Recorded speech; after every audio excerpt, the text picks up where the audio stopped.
El Gobierno Nacional presentó el proyecto de ley por medio del cual se modifica, adiciona y prorroga la Ley 418 de 1997, se define la política de paz de Estado y se dictan otras disposiciones denominadas como paz total.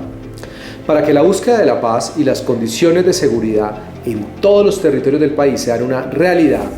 es necesario analizar algunos de los aspectos centrales de este proyecto de ley. Aquí, en Conciencia Política, te lo explicamos.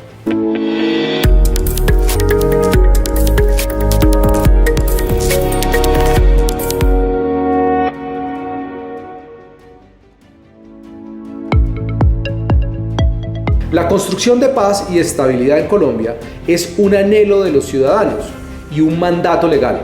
La sociedad colombiana se ha esforzado ininterrumpidamente durante al menos las últimas 3 décadas en construir caminos para la superación de la conflictividad, la violencia y el crimen, así como por generar condiciones que hagan sostenible cada acuerdo alcanzado. Más de 8 procesos de negociación y sometimiento a la justicia durante ese periodo han dejado como lección que conceptos como el de legitimidad,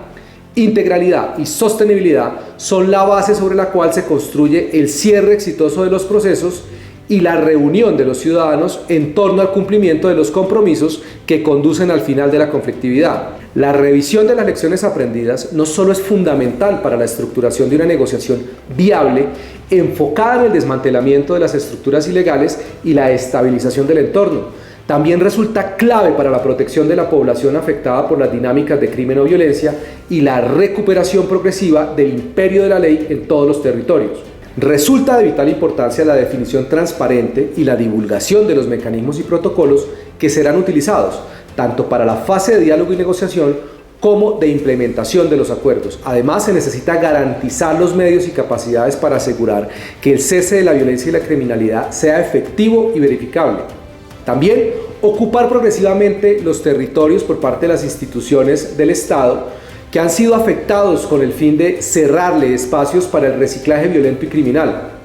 De igual forma, establecer límites para que la sociedad representada en el gobierno pueda avanzar en un acuerdo y sostener en el tiempo los esfuerzos de reconciliación y reconstrucción del tejido social. Considerando los elementos que orbitan en torno a la política gubernamental de paz total, y a la necesidad de contar con un marco normativo preciso que responda a la realidad del país y cuente con la capacidad de impulsar la legitimidad del proceso, es importante que se tengan en cuenta algunos aspectos. Primero, sobre los procesos de diálogo y negociación con grupos armados al margen de la ley y las conversaciones con las estructuras de crimen organizado de alto impacto. El diálogo y la negociación con el ELN, como grupo armado al margen de la ley,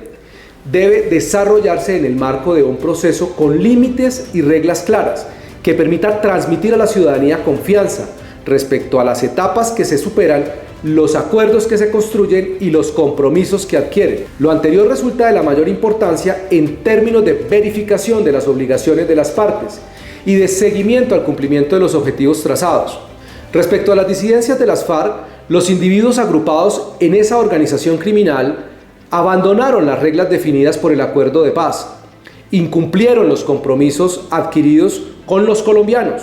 y privilegiaron la actividad criminal sobre la oportunidad de regresar a la vida civil bajo la institucionalidad democrática, la Constitución y las leyes. En tal sentido, retomar conversaciones bajo el reconocimiento de grupo armado al margen de la ley constituiría una violación flagrante a los acuerdos de La Habana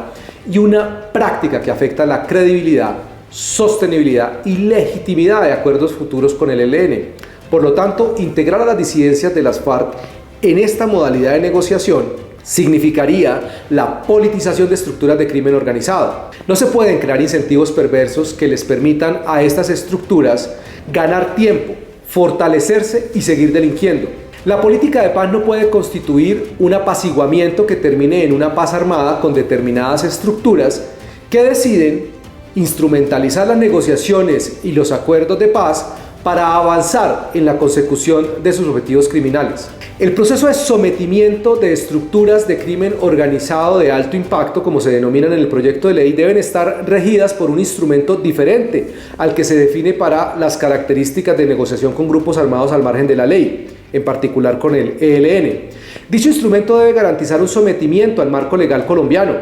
basado en el otorgamiento de beneficios jurídicos para quienes hagan posible la aplicación de la ley, el resarcimiento del daño y la restauración de los derechos de las víctimas, así como el desmantelamiento de negocios y estructuras criminales. En el caso de conseguirse un acuerdo exitoso para el sometimiento, el instrumento que regula este sometimiento debe contener reglas precisas sobre las implicaciones legales de la repetición, del incumplimiento de los compromisos o del sostenimiento de facciones persistentes en paralelo de forma clandestina. Segundo, sobre la ubicación en zonas temporales. El proyecto de ley debe incorporar los lineamientos que llevarían a la cancelación de los atributos de las zonas de ubicación territorial, las causales de restitución de órdenes de captura y los límites de actuación de las organizaciones involucradas en los mecanismos de monitoreo y verificación, toda vez que estas zonas no constituyen áreas del territorio en las que se suspenda la vigilancia y la vigencia de la Constitución y la ley. Es necesario también dejar establecidas salvaguardas que garanticen que las suspensiones de órdenes de captura no serán instrumentalizadas para sostener esquemas de control local económico, político y social, ni para el ejercicio continuado de actividades criminales. Las zonas para la ubicación temporal no pueden convertirse en zonas de despeje de facto o por decisiones del gobierno nacional en desarrollo del proceso, por lo que es necesario que expresamente quede consagrado en el proyecto de ley. En relación con la integración de comisiones de negociación que representan a grupos armados al margen de la ley o estructuras criminales de alto impacto, el gobierno nacional debe garantizar la existencia de mecanismos de verificación, de pertenencia, liderazgo orgánico, responsabilidad organizacional y representatividad con el fin de ofrecer confiabilidad a los acuerdos aprobados y alcanzados. Dichas herramientas deben ser estructuradas a partir de la fusión de información de los organismos de seguridad del Estado, de inteligencia y judiciales,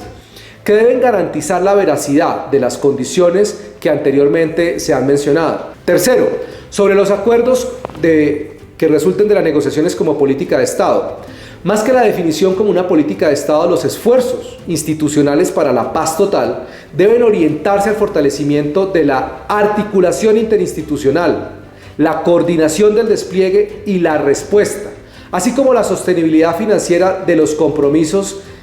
el alistamiento de las capacidades y la garantía de estándares adecuados de operatividad. El diseño de políticas públicas no puede restringirse estrictamente al cumplimiento de los acuerdos, ya que el ejercicio de gobierno y la administración del Estado están definidos por la atención de frentes que superan la visión focalizada de la paz total. Cuarto, sobre las regiones de paz. Las negociaciones y los acuerdos que resulten de estas deben respetar la descentralización y el arreglo institucional vigente. Esto significa que las intervenciones locales derivadas de los compromisos de estos acuerdos, ya sean parciales o finales, deben integrar las visiones de los gobiernos locales, el sentimiento de las poblaciones locales en su amplio conjunto y considerar las capacidades requeridas para su cumplimiento.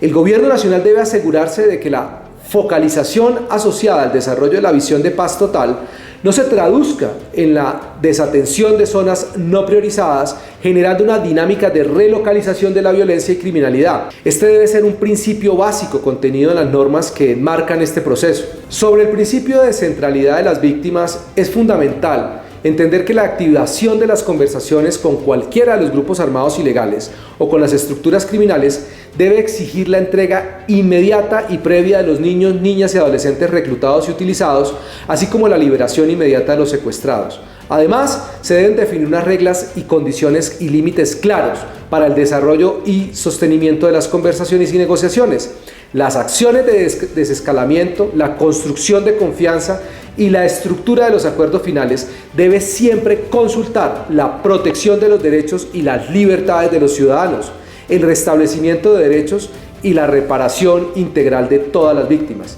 Los mecanismos diseñados para desarrollar los procesos en cualquiera de sus modalidades no pueden dar lugar a patrones de victimización o de revictimización.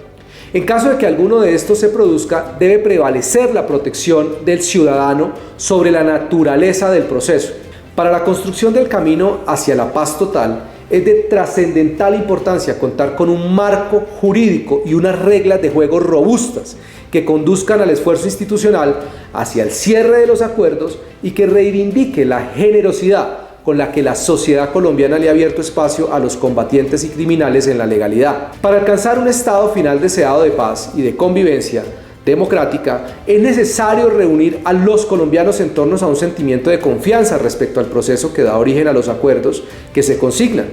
Lograrlo demanda esfuerzos, tanto de forma permanente y legítima como para el monitoreo y la evaluación en la ejecución de la ruta de paz definida. Esto implica el uso de recursos públicos, el cumplimiento de compromisos y la transformación progresiva del contexto de seguridad y de legalidad, la recuperación de las libertades y la garantía de los derechos entre los asuntos más importantes a garantizar en toda esta coyuntura. Esto incluye la generación de un marco de referencia que permita demostrar la efectiva desarticulación de las organizaciones criminales, la transición a entornos libres de violencia y de miedo y el cumplimiento de los principios orientadores de la seguridad humana. Nos vemos en el próximo Conciencia Política.